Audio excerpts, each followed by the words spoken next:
welcome back to Crochet by Night. Tonight is episode 5 of Bedtime Yarn Tales, and I get an opportunity to sit down and talk with Mr. David Browning, who not only has his crochet channel, but is also an opera singer. Come along with me and let's get to know David. Welcome to Crochet by Night. Well, thank you very much. Thank you so much. I've been so excited, David. I'm just going to jump right in and tell you, I first became aware of you when you commented on one of my videos, and you mentioned it was the Let's Talk About Hooks video, and you said I've been meaning to try some furls hooks. I'm still meaning to try some furls hooks. I can't afford them. Well, we're going to do something about that. We're going to get you one of those for doing this. But no. Yes, that was my surprise. Oh my goodness gracious. I'm going to send you one of those for doing this. What's your favorite size hook? All of them. So anyone works, right? H or I. H or I. Okay. But like I said, I had never actually heard of furls hooks. And I know it's terrible to be a crocheter all these years and say, what's a furls hook? And so I went and researched them and got some. Now, I still prefer the Addy that my husband bought me, the Addy swing hook. But I have got some furls hooks. Okay, so These are the ones that I like very much. I mean, you see them with all sorts of different brand names on them, but they're basically plastic handle, clear plastic hook, and let's see if it works. Oh, this one doesn't work. The hook will light up. I never use the light. Some people do if they're like working in the dark.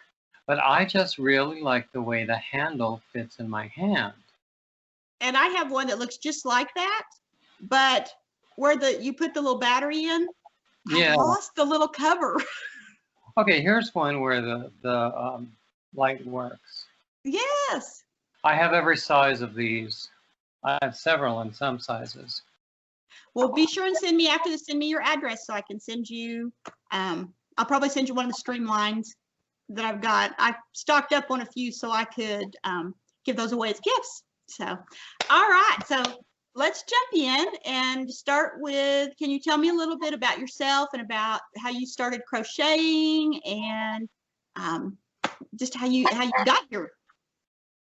Well, like most of us, I was taught to crochet when I was, I don't know, 9 or 10. My grandmother was visiting, and she taught me and my sister. My sister's about a year older than I am. And so we had fun with it, but I don't recall ever doing it after my grandmother, after that one visit from my grandmother. And then it was about 2016 that I picked it up again. I had a partner. I had given him a beginner's knitting kit a few years before. Oh. Basically because he had another hobby that annoyed me. So I gave him that. He became quite an expert in very little time. And then he decided, or suggested rather, that I should pick up crochet again, and then he would be the one who knits, and I would be the one who crochets, and that's how we became the Bearded Yarn Dudes. And that's right. Our persona on Instagram and on Facebook. Although nowadays I do most of the posting to both. I still use it sometimes in my YouTube posts as well. Although since it's been 2 years since we broke up. Right.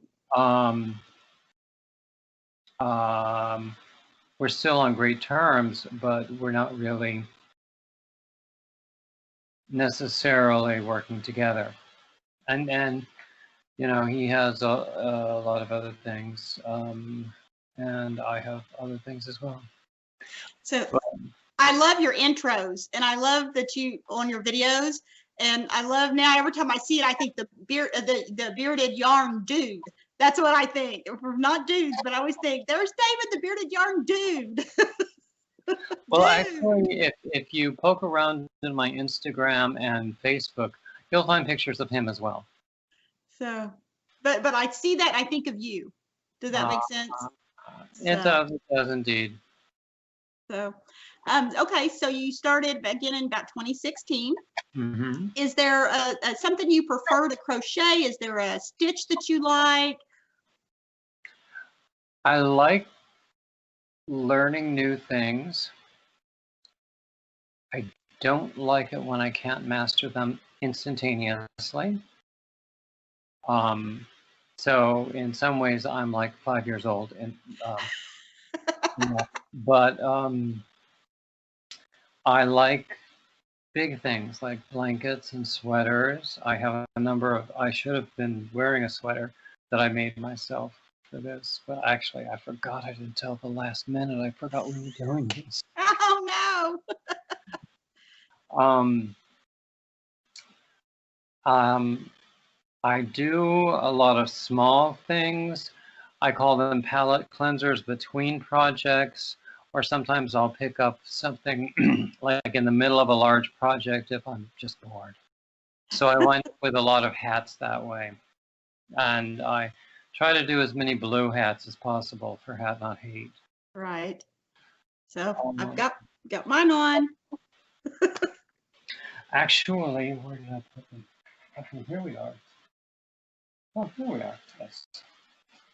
These are some recent hats. This is a fiber spider hat. Oh yeah. I posted this pattern last week, I think. Love it. I was working on it before the video was over. Love it. I love the cabling on that. Yeah, yeah. And this is a very recent Bag O' Day hat with all these puffs on them. Yeah. And that was even more recent than the fiber spider. But they're in my Hat Not Hate bag right now. I have another one. This is my own hat pattern that I have made available to people on my blog. Let's see, and I have plenty of blue yarn to keep me going between these projects. So go ahead. I just started to ask you.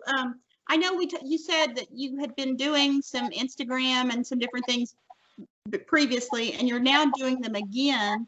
What is it about YouTube that you like that keeps you coming back to YouTube? I've met some wonderful people on YouTube. There's a very nice yarn community on YouTube. I agree.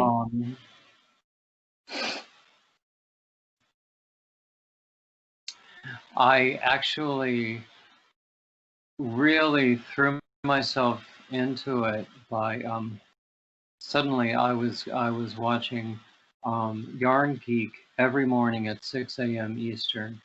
6 a.m. Yeah, Eastern. Yeah. It's 5 a.m. Central where she is. Wow. But she had a 2-hour live every single day. I think she did 77 days straight. Ooh. But of course, that's a bit much for anyone. So now she's taking a break from that. And I don't know whether she's going to get back to that kind of a schedule. But I met some wonderful people in that in that stream, in that community, and so I've branched out from that as well. It's very interesting because for me, because I love that I can click on somebody's live and watch and communicate, or if I'm posting and I don't want to, and I've only ever done one live, but I can, because you never know what's coming out of my mouth. I can always edit and then post, you know, my video on there. So I think it's very fascinating that you can do so many different things on YouTube. I attempted a live today. I don't think I did it right because I don't think it showed up anywhere. Cool. And actually, when I was doing the live, I was trying to redo a regular post that I had shot using my phone. But for some reason, maybe it was because it was a longer video than most, I wasn't able to transfer it. I wasn't able to upload it to YouTube. Usually I'm able to do that, and then I can make some sort of edits to like the description and the thumbnail and that sort of thing. Right. But I wasn't able to do that. That wasn't even presented as an option, you know. And it's probably because of the file size. Right. So I just ordered a gadget where I can transfer things manually from my phone to. I have the very thing. I actually, one year for Christmas, my husband asked for this external, I call it USB, but it's some sort of external drive gadget. And I got it for him for Christmas, and he never used it. And so when I started doing this, I couldn't get things to upload from my phone. And he said, "Here, you can have my Christmas present." So actually, I was quite pleased. It was only, I found one with 32 gigs for just $10 on Amazon. They're really inexpensive, and they relatively inexpensive, and they are such a big help. Such a big help. So I didn't know such a thing existed before Julie, the Whippy chick, told me about them. And she has one that has a far larger capacity. And I have that still on my Amazon wish list. The URL of my Amazon wish list, by the way, is in the description of all of my videos. Hint, hint. You're so cute. Okay. But I have a lot of yarn and hooks and a ball winder and Swift, and what else? A couple of pattern books, and a couple of cooking things as well. But and to think, you know, when I think what it used to be all about opera, because that's my background is really opera. And I wanted all these wonderful recordings that are still available, but you know, I've moved so many times in the past few years and purged so many belongings, and I found that I can go on living without all of those opera CDs and DVDs, and just about anything I want to hear I can find online. And I still write about opera. I have an opera blog called taminophile.com. Wink, wink.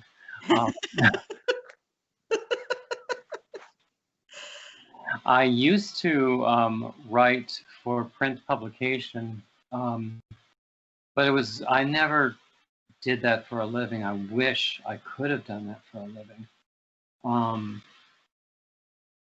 In fact, last year, I moved to Texas temporarily, thinking that it would be permanent. And I wound up with a job interview at the Houston Grand Opera, working with their PR department, and it sounded like the job description was written for me. But I didn't get very far in the interview process. So I can only imagine how many applicants they had. So talk to me about opera, because I don't know a lot about it, but you make it sound so fascinating. And I've watched your video where you're singing, and I'm just amazed. Tell me, because it seems that it has such a depth of meaning. Tell me how to understand it. If you were to teach somebody like me, who's a very country kind of girl, who's not had any exposure. Well, let me ask you this. What are your favorite songs that tell stories? Well, I am like some of the Johnny Cash's songs. I told you I'm real country. Some of the There's 70s. No judgment here. My mother grew up on a tobacco farm in the Depression. So I grew up watching Hee Haw. Yeah, there's no judgment here. You know, where are you tonight? That is, you're my kind of guy right there. That's Why right. did you leave me here all alone? But So, anyway. so I moved from that, and of course I love some 70s rock, and there's some I'm not really that big into pop or heavy metal or any of those, but I love music in general. And things like Elvis Presley, some of the songs that he sang would just move me to tears. And some of them when he has all the orchestra behind him. And so I'm very fascinated by opera. Well, okay, imagine you are living in, say, 17th or 18th century Italy. Okay. So what the music that is in your life now wasn't even conceived of at that time, but there was church music, there was concert music, and in the late 17th century, no, late 16th century, I think 1597 is the first date that we have for an actual opera, although we wouldn't call it an opera, or we wouldn't recognize it as opera today. But anyway, where they told stories with music. And think of it also, you can think of it like a musical today, but the dialogue was sung. And in a musical today, whenever they stop for a song, it's really a commentary on the current situation. Right. Mm-hmm. You know, it's either this is who I am, this is my exposition aria, or this is what I think of what's going on, or this is how you've affected my life. It's that sort of thing. A lot of it also is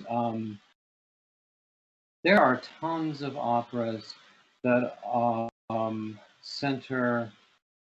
that take place in and around church environments, because in that time and place, the church was a huge part of everybody's life. Mm-hmm.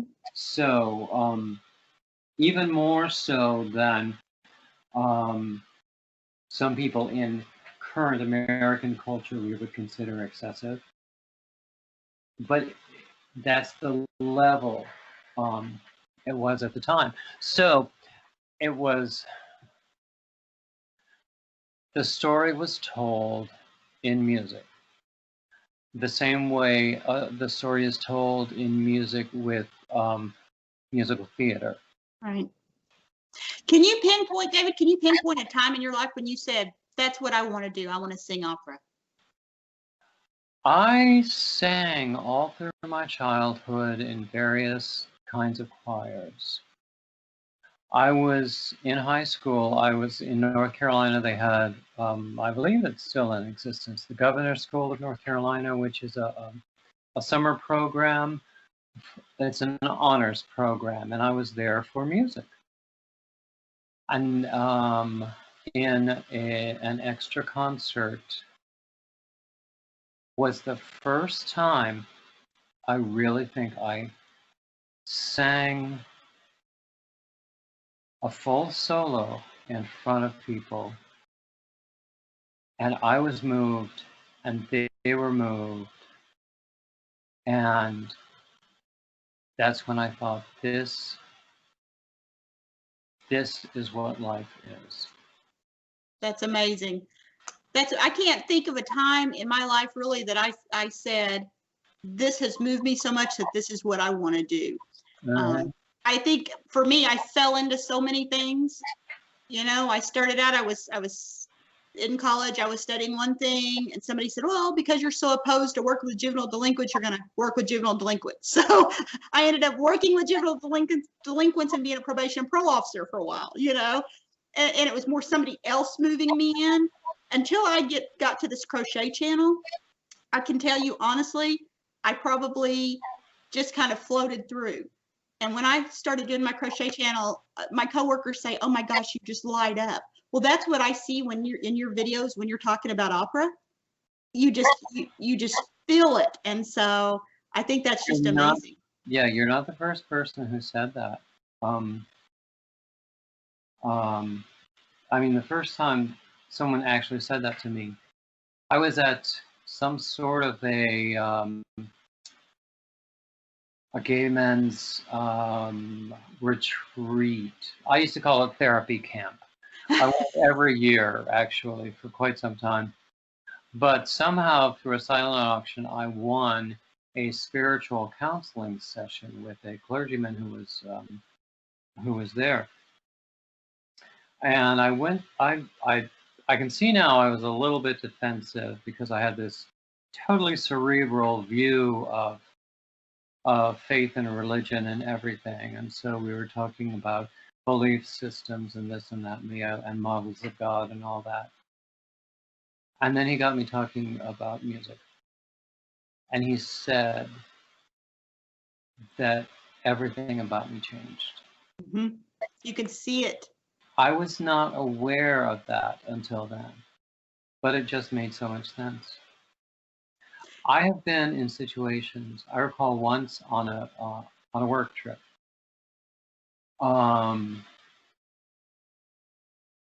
Where I had been pretty focused. I've never made a living with music. I was always in technology. I sort of fell into that. Right. So I had been very focused the whole week. And then with my friend, we were at the airport. We were having a snack, probably a drink or something. And I pulled out my computer and I started editing this opera blog post that I had been working on. It was a profile of an opera singer I knew who was a beautiful singer and a beautiful woman.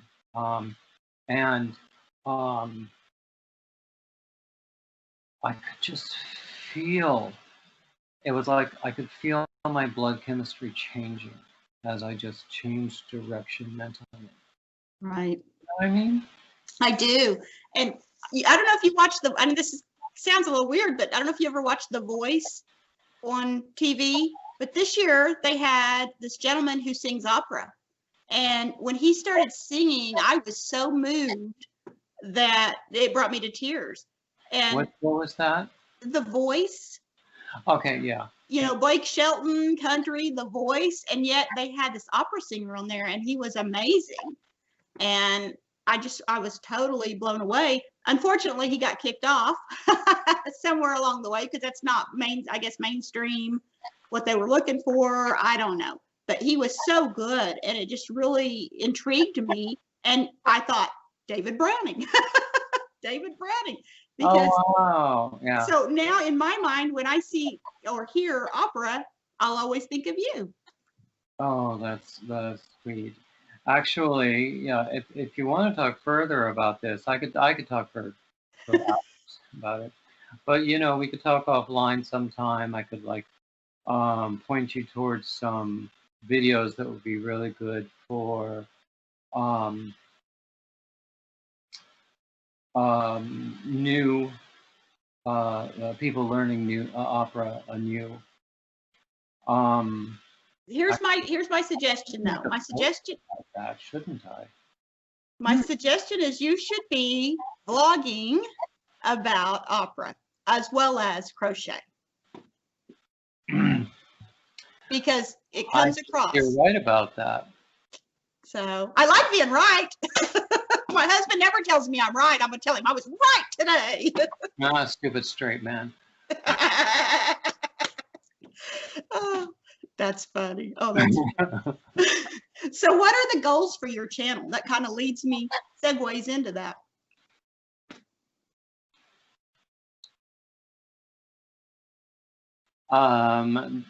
Well, do you want dreams or do you want realistic goals? Because they're both the same. Tell me both. I would love to have the kind of monetization that people like Bag-O-Day or Scotty Kilmer in the automotive world have. Right. I don't think I'm capable of working that hard. It is very hard work, isn't it? It is. People don't realize that.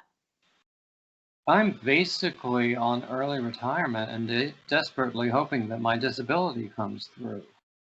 So I really couldn't do that kind of work. I want to have a nice following. I mean, I have a good number. It's not bad at all. Oddly enough, it went up by about 5 today, and I don't know why.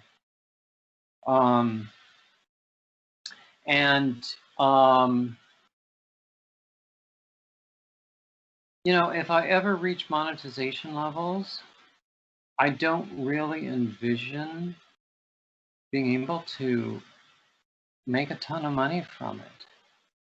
I want to talk about crochet. I want to talk about whatever I want to talk about. I saw that look. So you want to be able to talk and have people listen, really listen. Exactly. And I mean, one of my favorite things about being an opera blogger is having the respect of people who know the opera world, because even the singers I write about, the directors and the conductors and such, they say that they can tell I know what I'm talking about. They respect my judgment, and I think that is a wonderful reward. That I need to remember that sort of thing more often. I tend to lose sight of good things. I should say it's a wonderful feeling, isn't it? To know that what you know, that people recognize you know what you know. Exactly. Yeah. I mean, I can write. I know singing. I know opera music. I mean, opera is a huge literature, and I don't know all of it. I know some of it a lot better than others. I mean, I call myself a bel canto bear in a verismo world. And if you know either one of those terms, I'll give you a quarter. I don't. I'm waiting for you to explain them. But I'll take that quarter anyway.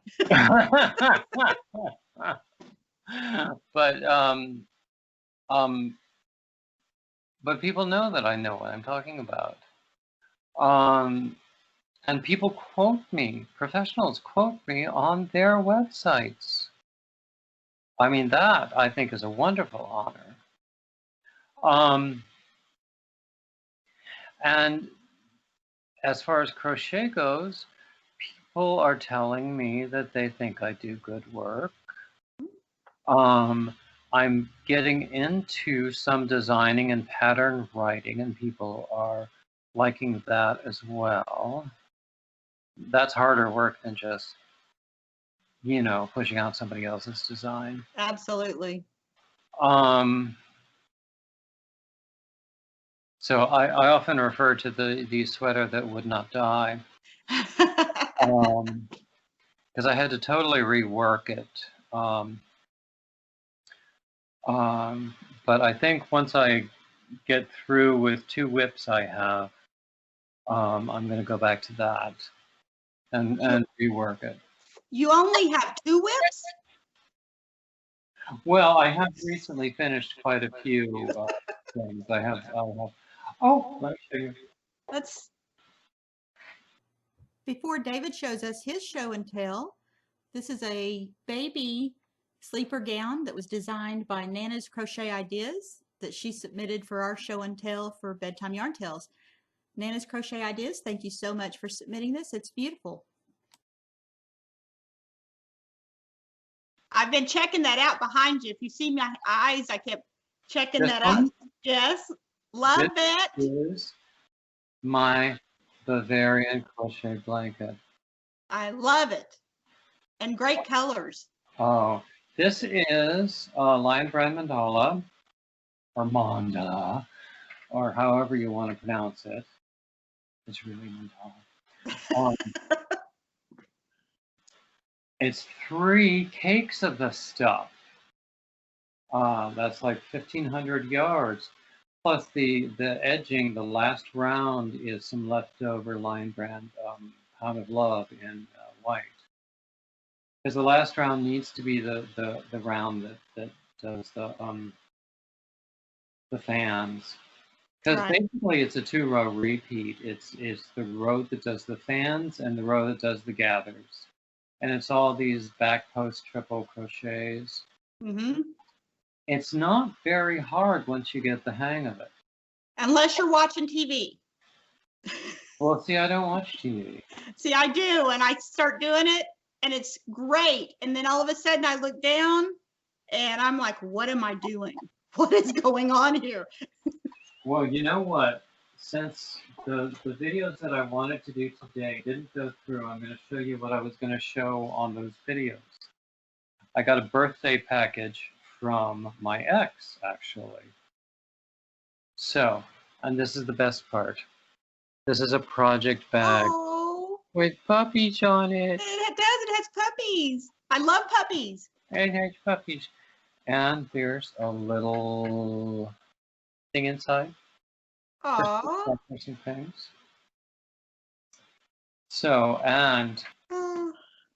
It's okay. You can do this. You can do this. And this nice purple t-shirt. Look at the pocket. Oh, I love the pattern. Look at that. Looks like the Simplicity patterns. Exactly. That's awesome. Since my sister is a cross-stitch maven, and his birthday was in October, which is not long after Ruth Bader Ginsburg died, I asked her to do a cross-stitch of a portrait of Ruth Bader Ginsburg. Oh, wow. And there were patterns available. So I was actually doing some lace collars like she wore. But anyway, we sent one of those to him, and he liked it. Here's another happy mail I got today. It's a little card from another friend. Oh, with the puppies. I love the puppies. Designed it. Those are her dogs. Oh, they're adorable. Yeah, anyone who doesn't know that I love dogs doesn't know me. Well, you should see the 2 I've got. I don't know if you watched. I want to see the 2 you've got. Well, they're in there. You can usually hear them snoring on the videos. If you watch the Bedtime Yarn Tales with Dana from Wanderlust Crochet, I showed her a little video of them. One is a French Bulldog, and the other one is a part French Bulldog, part Chihuahua. And I love my girls, but let me tell you, they're so ugly, they're cute. They're little brindle colored. So you'll have to watch that video so you can see my girls. On YouTube, there is someone with a Frenchie who posts just these little short videos. And I find when I'm like surfing YouTube on my phone at night in bed, when I should be sleeping, that all these short videos are grouped together, and some of them are stupid, but like 40 million ways to cook a steak. I don't cook. I don't know how to cook. I'm the worst cook in America, I'm telling you. I love to cook, but you know, I know how to cook a steak already. But anyway, this one Frenchie is very, very vocal, and she encourages him just for the sake of the videos. And then there's there are several Goldens with their own channels on YouTube. There's one called Oshi. He's in Southern California right now. When I first saw him, he lives with his mom and dad. His mom is a Marine. His dad is a former Marine. So they were in the Camp Lejeune area in North Carolina when I first saw them. But at that time, I was not in North Carolina. I was still in New York. but now they're in Southern California. And there's another one, I think he's in Australia. And then there's this other one that I found called Tucker, who only seems to do short videos, but they're so cute. And I love to watch Vet Ranch. It's a veterinarian, well, actually several veterinarians now in Texas. They work with rescue organizations in their areas. It's several cities in Texas, actually. They work with rescue organizations in their areas. They take in dogs that are very likely to be euthanized in shelters. They make them healthy again. And sometimes all they need is time. Oh, wow. And shelters don't have time. Mm-mm. Or money or anything else. Sometimes they need medical care. Sometimes they need a lot of medical care. Make them all better and give them back to the rescue organizations, and the rescue organizations find homes for them. Oh, that's wonderful. That is wonderful. I love what they do. I will have to watch for that. Yeah, yeah. They haven't done very many new videos lately, but I think that they're still doing the same work they're doing without necessarily publishing a lot of videos. And the guy who organized it in the first place, he's branched out into a ton of other different business things. I mean, he had another channel before he did Vet Ranch. Well, David, that kind of leads me into one of my questions about, are there things that you're passionate about, organizations, causes that you want to give a shout out to? Along with, are there any other YouTubers that you want to give shout outs to? Okay, well, anything having to do with pet rescue, Vet Ranch. There's another one called, there are several in Southern California, and I can't remember their names. But I mean, there are organizations like this all over. Anything having to do with pet rescue. There's an organization called Education Through Music. I don't think they do YouTube, but they do amazing work. They try to give public school students music experience when budget makers with other priorities have cut out music programs. Right. And you see that a lot, especially in the rural areas. So they do a lot of work. Those are the music and pet rescue. I mean, well, those are two very, very valuable things. I noticed on your giveaway that you did, you said if you donate to somebody, then send that to me. And you want to tell us a little bit about that? Because I thought that was very inspired. Well, what I did, I encouraged people to, I gave a whole month. I posted a month ahead of my birthday. My birthday was December 8th. I'm still accepting presents.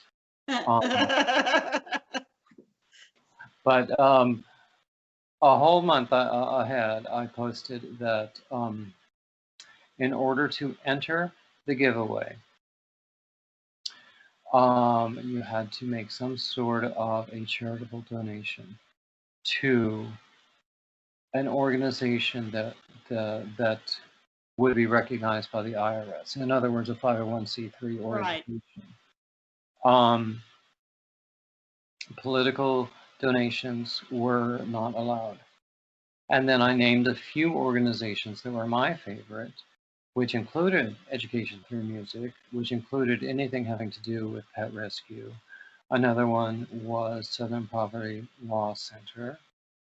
And then what I did was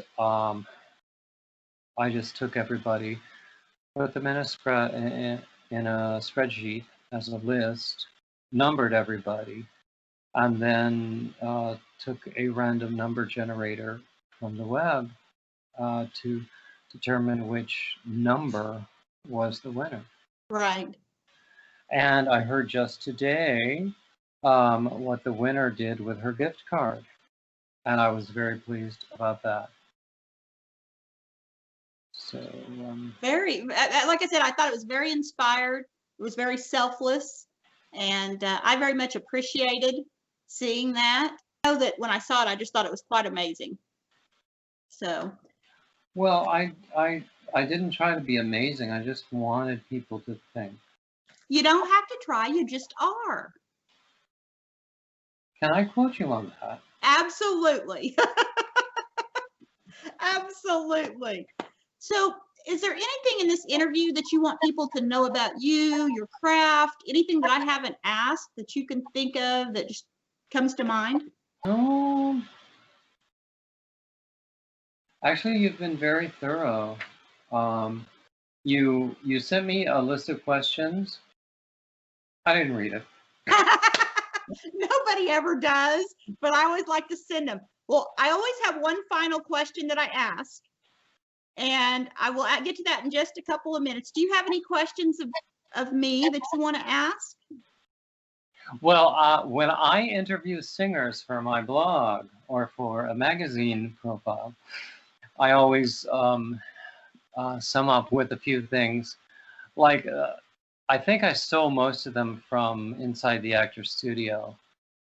Like, I asked people, what is your favorite swear word? And actually, a surprising number of people say, well, now that I have children.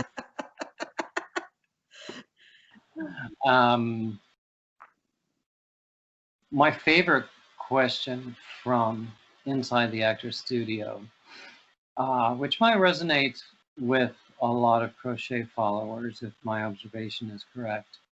And I think this is usually the very last question. I never use it in my interviews, but it is, if there is a heaven, when you get there and you meet your maker, what do you hope that he will say to you? Oh, and see, for me, that's easy. I hope he says, man, I couldn't stop laughing while I was watching you. I'm not kidding. That's what I hope he says to me. My question to you, my final question, is if you could be any handmade item anywhere in the world, what and where would you be? And I always tell my guests, I would be a granny square blanket thrown over the couch of the Graham Norton show. I don't know if you've ever seen Graham Norton, but I was actually once in the live audience for Graham Norton. And the two guests that he had were both drunk out of their minds. I'm not surprised. But yeah. That's what I would be.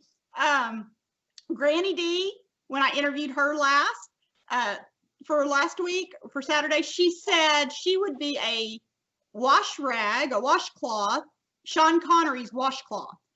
I was like, Granny D. I wouldn't mind that. Or his bicycle seat. No, my first thought was, how many hands are we talking about? I mean, when I think of some of the cathedrals in Europe, you know, from the Gothic and Renaissance ages, to be a brick in those cathedrals. That is a great answer. I mean, and those were made by hundreds of hands. You know, another thing I like that I haven't mentioned is history documentaries. Me too. And there's one, it's a set of different series by pretty much the same team, which is 2 archaeologists and a historian. The first one I saw was a Tudor monastery farm But they've also done like a Victorian farm, an Edwardian farm, a wartime farm. Oh, wow. But they also did a castle building team in, I don't know, I guess it would be Gothic age, Dark age, medieval age, France. And that was fascinating to me. Wow. I mean, when you think of the technology they had at the time and everything Yeah. they accomplished. And the length of time it took to make something, and how some of those things, Years. they're still standing. And what do we do today? You know, we're a disposable society. We put up glass skyscrapers, and 20 years later, we tear them down. Yep. Or casinos. You see a lot of those being imploded nowadays, and new ones going up in their place. Yep. So. Well, that's an American thing. I think that you probably see less of it in the old world. Right. But you know, everything by old world standards, everything, even the oldest things in the U.S. are just so new. And you know, I've heard like metaphors like how everything is washed down with Coca-Cola, and you know, it's all television, and you know, dinosaur and see the USA in your Chevrolet, and Dinosaur. yeah. That's telling our age just a little bit that we know who that is. Actually, that's older than me, but I used to work with someone who would marvel at the things that I knew, and she would say, "You shouldn't know that at your age." Well, okay. I think we are probably about the end. Any last questions, comments? You never did tell me what your favorite swear word was. Well, now that I have kids, my kids are actually grown. So now that I have grandkids. Oh, wow. But I tend to say fudgesicles a lot.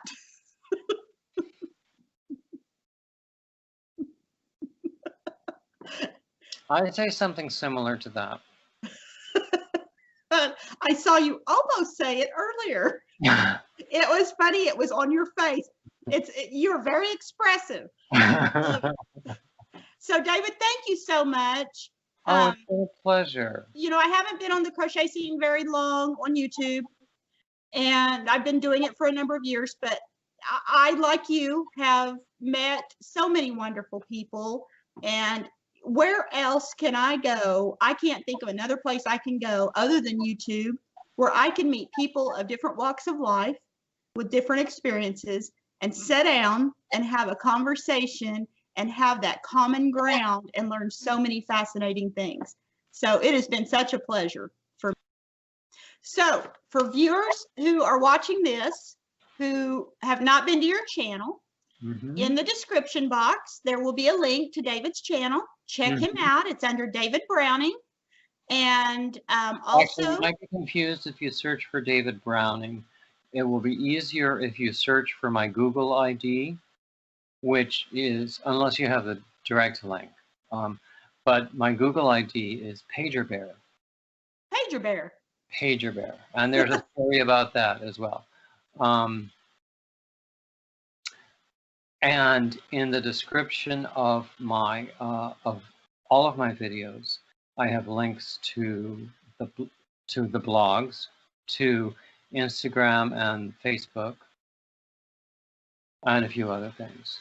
So my viewers will go to my description box down below, and they'll click on the link to your channel, and they'll be able to find all that good stuff. So without further ado, I'm going to let you go. Do what?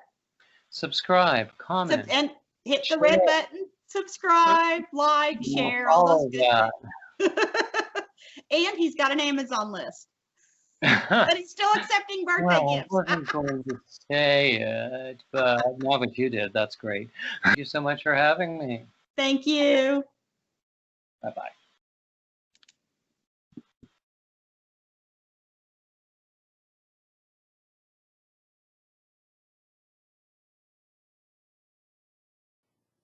As always, have a good night.